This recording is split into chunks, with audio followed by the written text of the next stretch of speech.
અત્યારે ચાલો ભાઈ આપણે જો આના કારણે જે પરિસ્થિતિ ઊભી થઈ છે ને એ તમને બતાવી.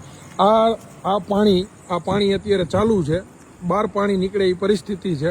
અહીંયા કચરો જમા થઈ ગયો, અહીંથી પાણી આગળ જઈ નથી શકતું, એના કારણે જે પરિસ્થિતિ ઊભી થઈ છે એ અમે તમને આગળ બતાવી. તમે જુઓ, આ તમે જુઓ, આ કચરાના કારણે, પાણી ન જવાના કારણે અત્યારે જે પાણીની પરિસ્થિતિ બહાર નીકળી છે તમને બતાવી. આવો તમે, રાત્રિના આ સમયે કેનાલનું પાણી છોડી દેવામાં આવ્યું છે, એના કારણે અત્યારે તમે જુઓ અહીંયા ઢીચણ હમાણું પાણી ભરાઈ ગયું છે.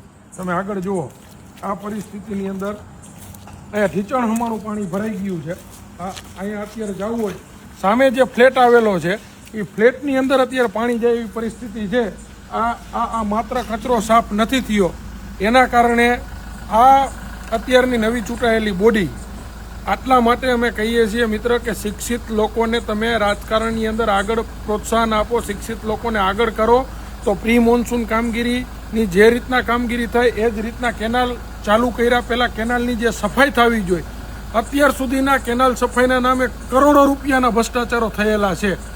અવારનવાર કેનાલ સફાઈ ચોપડા ઉપર દેખાડેલી છે અને કોઈ જાતની કેનાલ સફાઈ અત્યાર સુધીમાં આટલા વર્ષોમાં અમે થતા જોઈ નથી.